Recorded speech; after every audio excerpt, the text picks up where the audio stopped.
Everyone नमस्कार। स्वागत है आपका जीएसपीपी यूट्यूब चैनल पर। मैं हूं Devashish. Todays we have the topic potassium imbalance. Potassium imbalance क्या है इसके बारे में हम देखेंगे। इसके कौन कौन से टाइप्स होते हैं उसके बारे में हम देखेंगे, लाइक हाइपोकैलेमिया, हाइपरकैलेमिया। इसके कॉजेस क्या है, किस वजह से ये होता है, क्लिनिकल मैनिफेस्टेशन क्या होते हैं, यानी कि इसके साइन एंड सिम्टम क्या है, कैसे हम इसे डायग्नोज कर सकते हैं, क्या क्या डायग्नोस्टिक क्राइटेरिया है, और फाइनली देखेंगे इसका मैनेजमेंट क्या है और इसका ट्रीटमेंट क्या है। ऑलराइट, तो चलिए शुरू करते हैं। पोटेशियम इम्बैलेंस क्या होता है? पोटेशियम का नॉर्मल रेंज से ज्यादा होना या फिर कम होना। क्या होना? पोटेशियम का नॉर्मल रेंज से ज्यादा होना या फिर कम होना, इसको सिंपल क्या बोलते हैं? Potassium imbalance. पोटेशियम की जो नॉर्मल सीरम पोटेशियम की जो लेवल है, जो भी आपकी 3.5 से लेके 5 पॉइंट है, राइट, 5.0 है मिली एक्विवेलेंट पर लीटर। अब पोटेशियम क्या होता है? एक वाइटल आपका इंट्रासेल्युलर इलेक्ट्रोलाइट होता है, जो कि आपका नेसेसरी होता है, आवश्यक होता है मेंटेनिंग नॉर्मल सेल फंक्शन के लिए, नॉर्मल सेल के फंक्शनिंग के लिए रिस्पॉन्सिबल होता है, इंपॉर्टेंट होता है, particularly in the nerve and muscles में। नर्व एंड मसल्स के लिए फिर रिस्पॉन्सिबल होता है, स्पेशली कार्डियक मसल्स के लिए, right. So this is the important particularly nerves and muscles और specially cardiac muscles. Cardiac muscles के लिए ये स्पेशली रिस्पॉन्सिबल होता है।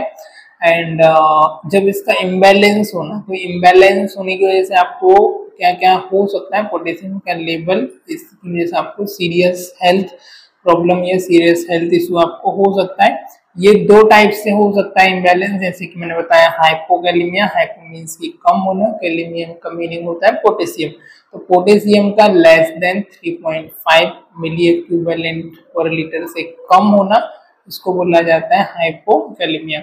हाइपरकैलेमिया मीन्स की पोटेशियम का एक्सेस होना, ज्यादा होना, पोटेशियम का लेवल मोर देन आपका 5.0 से ज्यादा होना, तो इसको हम क्या बोलते हैं? हाइपरकैलेमिया। हाइपर मीन्स इंक्रीज होना, ज्यादा होना। अब हाइपोकैलेमिया के बारे में हम देखेंगे, फिर इसके बाद वाले लेक्चर में हम देखेंगे हाइपरकैलेमिया। तो फर्स्ट हम हाइपोकैलेमिया लेते हैं। हाइपोकैलेमिया क्या होता है? हाइपोकैलेमिया इज अ कंडीशन जहाँ पर आपका सीरम सोडियम का लेवल फॉल्स हो जाता है, कम हो जाता है, डिक्रीज हो जाता है। कितना? 3.5 से कम होना, लेस देन होना, इसको हम बोलते हैं hypokalemia. Leading to various psychological disturbance, not psycho, physiological disturbance.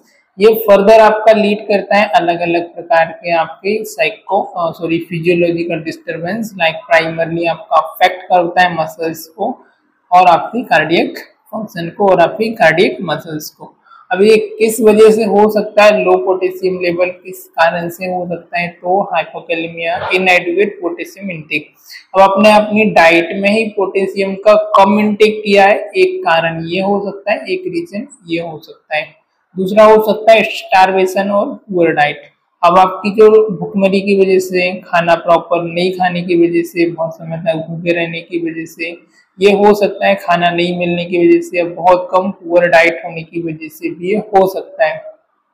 कुछ आपको ईटिंग डिसऑर्डर हो, उसकी वजह से भी हो सकता है, जैसे आपको खाने में कोई प्रॉब्लम हो, आपका जीआई ट्रैक्ट का कोई डिसऑर्डर हो, आपके स्टोमक का कोई डिसऑर्डर हो, आपका इसोफेगस का कोई डिसऑर्डर हो, तो उस वजह से भी आपको हो सकता है, क्योंकि आप खाना प्रॉपर नहीं खा पा रहे हो, आप इंटेक नहीं ले रहे हो और उसकी वजह से आपकी बॉडी के अंदर पोटेशियम नहीं जा रहा है, तो एक कारण ये भी हो सकता है।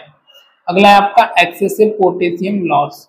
बहुत ज्यादा आपकी बॉडी से पोटेशियम लॉस हो गया, आपका किडनी का प्रॉपर फंक्शन नहीं होने की वजह से, किसी कारण से आपकी बॉडी से पोटेशियम का ज्यादा लॉस होने की वजह से भी आपकी बॉडी में पोटेशियम कम हो सकता है। कुछ आपके गैस्ट्रोइंटेस्टाइनल लॉस होते हैं, जैसे कि आपका, और अलग रीजन, जैसे आपका वॉमिटिंग की वजह से लॉस हो गया, डायरिया की वजह से हो गया, कुछ आपने लेक्सेटेटिव अब्यूज किया है उसकी वजह से हो गया है ना, ज्यादा आपने लेक्सेटेटिव वो होती है जो कि स्टूल को सॉफ्ट करती है, स्मूथ, तो ऐसी मेडिसिन आपने ज्यादा ली, लाइक एनिमा हो गया, राइट। तो इस तरीके की मेडिसिन या ड्रग ज्यादा लेने की वजह से, वॉमिटिंग होने की वजह से, डायरिया और लूज मोशन होने की वजह से भी लॉस हो सकता है। रीनल लॉस की वजह से हो सकता है, लाइक आपका डायूरेटिक हो गया, लाइक आप फ्लूसिमाइड ड्रग हो गया, वो ज्यादा लेने की वजह से, कॉर्टिकोस्टेरॉइड लेने की वजह से, और हाइपर एल्डोस्टेरोनिज्म की वजह से भी आपको हो सकता है, राइट। तो डायूरेटिक वो मेडिसिन होती हैं जो कि आपके यूरिन आउटपुट को इंक्रीज करती है, लाइक आपका लैसिक्स इंजेक्शन आता है 10 mg/ml में, फ्रूसेमाइड इसका कंटेंट होता है, केमिकल नेम होता है फ्रूसेमाइड, जो कि आपने हॉस्पिटल सेटअप में अक्सर देखा होगा। इसके बाद कुछ आपके कॉर्टिकोस्टेरॉइड आता है जैसे कॉर्टिसोन, हाइड्रोकॉर्टिसोन, इस तरीके की मेडिसिन। इसके अलावा आपका हाइपर एल्डोस्टेरोनिज्म जो मेडिसिन आती है उनकी वजह से आपको ड्रग की वजह से हो सकता है। अगला आपका intracellular shift of potassium, potassium का आपका इंट्रासेल्युलर में शिफ्ट हो जाना, उसकी वजह से भी आपको हो सकता है। इंसुलिन थेरेपी से यदि चल रही है तो वो भी आपके पोटेशियम को डेफिशिएट करती है, उसकी वजह से भी आपको हो सकता है। एंकिलोसिस की वजह से आपको हो सकता है और रीफीडिंग सिंड्रोम की वजह से हो सकता है। कुछ आपके अदर कॉजेस हैं, कुछ अदर रीजन है, कारण है जिनकी वजह से भी आपको होता है, जैसे कि आपको क्रोनिक किडनी डिसीज, लंबे समय से आपको किडनी डिसीज है तो वह भी एक कारण हो सकता है कि आपको डिसीज हो सकती है। एक्सेसिव स्वेटिंग की वजह से आपको हो सकता है, बहुत ज्यादा स्वेटिंग होने की वजह से आपको हो सकता है। यूज ऑफ सर्टेन एंटीबायोटिक, कुछ एंटीबायोटिक का यूज करने की वजह से भी इवन हो सकता है। Example amphotericin, right, amphotericin B, इस ड्रग का यूज करने की वजह से, इस एंटीबायोटिक का यूज करने की वजह से भी पोटेशियम का लॉस हो सकता है। तो दिस इज द कॉजेस, किस कारण से, किस रीजन से हो रहा है। अब हम देखेंगे क्लिनिकल मैनिफेस्टेशन ऑफ हाइपोकैलेमिया, मतलब कि हाइपोकैलेमिया के क्या क्या लक्षण, क्या क्या साइन सिम्टम्स हो सकते हैं। तो पहला मस्कुलर सिम्टम यहाँ पर आपको सबसे देखने को मिलेगा। मस्कुलर सिस्टम आपका प्राइमरी सिस्टम सिम्टम, जिसमें आपका आ जाएगा मसल्स वीकनेस, मसल्स में आपकी कमजोरी होना, मसल्स में आपका वीकनेस होना, थकान होना, आपको फटिग होना, क्रैम्प्स होना, ये आपको मिलता है देखने को। Paralysis in severe cases, severe cases में आपको पैरालिसिस होना, ये भी आपको देखने को मिलता है। कार्डियक सिम्टम्स आपको देखने को मिल जाते हैं, जैसे कि आपका इरेगुलर हार्ट बीट हो गया, अरिथमियास हो गए, ये आपको देखने को मिल जाता है। पैल्पिटेशन आपको देखने को मिलता है, पैल्पिटेशन जैसे कि हार्ट रेट आपका इंक्रीज होना, पैल्पिटेट होना। ईसीजी में आपको चेंजेस देखने को मिलेगा, आपका जो टी वेव है वो आपको फ्लैट आएगी, presence of you wave, you wave का आपका प्रेजेंस होगा, बट एसटी आपका डिप्रेशन आएगा, टी वेव फ्लैट आएगी, एसटी वेव में आपका डिप्रेस्ड होगी। कुछ आपके न्यूरोलॉजिकल सिम्टम्स भी आपको देखने को मिलेंगे, जैसे कि आपका पेरिस्थेसिया हो गया, पेरिस्थेसिया मीन्स नमनेस, टिंगलिंग सेंसेशन होना, नमनेस का आपका सेंसेशन होना, कंफ्यूजन होना, पेशेंट को कंफ्यूज होना, किसी चीज को रख करके फॉरगेटफुलनेस होना, कंफ्यूज होना। कुछ गैस्ट्रोइंटेस्टाइनल सिम्टम्स हो सकते हैं, जैसे कि आपका कॉन्स्टिपेशन हो गया, तो ये भी इंक्लूड हो सकता है। Ileus intestinal obstruction due to the lack of mobility, lack of mobility होने की वजह से आपका इलियस हो सकता है, इलियस इंटेस्टाइनल ऑब्स्ट्रक्शन हो सकता है।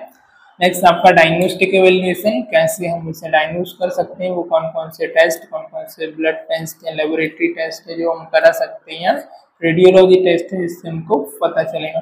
सबसे पहले जब आप इलेक्ट्रोलाइट करेंगे तो पोटेशियम का लेवल उसमें आपको लेस देन 3.5 आएगा मिली इक्विवेलेंट पर लीटर, तो वहां से आप आइडेंटिफाई कर सकते हैं। ईसीजी जब आप करेंगे तो ईसीजी में आपको जो टी वेव है वो आपका फ्लैट होगी, यू वेव। इसके अलावा आपका एट्रियल ब्लड गैस से बीबीजी चेक करेंगे, उसमें आपका एल्कलोसिस आएगा, urine potassium level to determine the renal loss.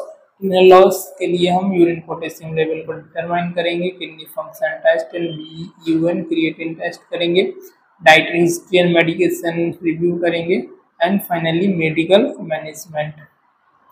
Medical management में क्या क्या चीजें हो सकती हैं आपकी, oral potassium supplement, oral potassium में आप सप्लीमेंट ले रहे हो, पोटेशियम क्लोराइड टैबलेट और सिरप, सिरप में आप पोटेशियम क्लोराइड टैबलेट और सिरप ले सकते हैं।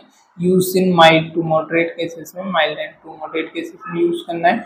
Intravenous potassium replacement, potassium replacement intravenous therapies हम पेशेंट को दे सकते हैं। This is the medical management, कैसे हम इसे मैनेज करेंगे।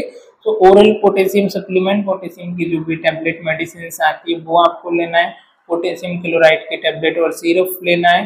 और ऐसी डाइट जिनमें हमारा पोटेशियम रिच होता है वो लेना है। Use in mild to moderate cases में इंट्रावीनस पोटेशियम रिप्लेस कर सकते हैं यदि सीवियर केस है। फॉर सीवियर केस है hypokalemia if oral route is not feasible, जब आपको लग रहा है कि ओरल अभी फेसिबल नहीं हो रहा है या ओरली हम नहीं दे सकते हैं, ओरल से वो कंट्रोल नहीं हो रहा है, तब एडमिनिस्टर करेंगे slowly more than 10 to 20 milli equivalent per hour में 10 to 20 से ज्यादा नहीं करना है, राइट, नहीं तो सीवियर फेटल कंडीशन हो सकती है। राइट, सो ऑलवेज डाइल्यूटेड इन आईवी फ्लूइड, ऑलवेज इसको आईवी फ्लूइड में डाइल्यूट करके ही देना है, कभी डायरेक्ट पेशेंट को नहीं देना है और बिल्कुल स्लोली देना है। सिरिंज पंप के थ्रू, नॉट मोर देन, या फिर आईवी के थ्रू भी देना है, बिल्कुल स्लोली देना है। 500 ml की बोतल में आपको ड्रिप में इसको मिक्स करके डाइल्यूट करके, कभी भी डायरेक्ट नहीं देना होता है पोटेशियम इंजेक्शन को, इस बात का आपको ध्यान रखना, ठीक है। ट्रीट अंडरलाइंग कॉजेस, आपको अंडरलाइंग कॉजेस को आपको ट्रीट करना होगा। Never give potassium IV push, कभी भी आपको आईवी पुश नहीं देना है, पेशेंट की पूरी वेल्स बर्न हो जाएगी, बहुत डेंजरस होता है, तो हमेशा इसका आपको ध्यान में रखना है, राइट। एडजस्ट मेडिकेशन, मेडिकेशन आप अंडरलाइंग ट्रीट को पॉज करेंगे, मेडिकेशन को एडजस्ट करेंगे, like stop diuretic if needed है तो आप डायूरेटिक को स्टॉप करेंगे एज पर कंडीशन, वहाँ पर क्या रिक्वायरमेंट है। इसके अलावा आपका जो नेक्स्ट मैनेजमेंट है, कंट्रोल वॉमिटिंग और डायरिया और वॉमिटिंग को कंट्रोल करेंगे ताकि पोटेशियम का लॉस कम हो। इसके अलावा manage acid base balance, acid base balance को आपको मैनेज करना है, एल्कलोसिस वगैरह जो भी कंडीशन है। Nursing management and monitoring, nursing management का क्या रोल होगा, ऐसे nurse monitor serum level and ECG continuously, serum potassium level को मैनेज करना है, ईसीजी को कंटिन्यूसली ऑब्जर्व करना है, ईसीजी को भी मैनेज करना है। Observe for sign of muscles weakness, muscles weakness का साइन, फटीग, अरिथमियास को ऑब्जर्व करना है। Administer potassium as prescribe potassium आपको एडमिनिस्टर करना है। Ensure proper dilution of IV potassium, ensure करना है प्रॉपर डाइल्यूशन हो आपका आईवी पोटेशियम का। इसके अलावा do not exceed recommendation infusion state, direct ज़्यादा आपको जो एक लिमिट है आपकी उससे ज़्यादा एक्सीड नहीं करना है, do not exceed recommendation infuse rate, right. And encourage intake potassium rich food, bananas, orange, spinach and potatoes. Patient को एनकरेज करना है ज़्यादा से ज़्यादा फूड लेने के लिए, रिच पोटेशियम फूड लेने के लिए, लाइक बनानास हो गया, ऑरेंज हो गया, स्पाइनस हो गया और पोटैटोस हो गया, तो ये उसको ज़्यादा लेने के लिए एनकरेज करना है। पेशेंट को एजुकेट करना है अबाउट पोटेशियम रिच डाइट के बारे में, उसे एजुकेट करना है, मेडिकेशन के बारे में एक्सप्लेन करना है, कैसे मेडिकेशन लेना है, पोटेशियम का क्या क्या साइड इफेक्ट हो सकता है, उसके कॉजेस क्या हो सकते हैं जब पोटेशियम लॉस होता है, उसके बारे में उसे बताना है। पेशेंट को एनकरेज करना है कॉम्प्लियंस फॉलोअप के लिए, रेगुलर मेडिसिन इनटेक करने के लिए और चेकअप के लिए उसे आपको रेगुलर एनकरेज करना है।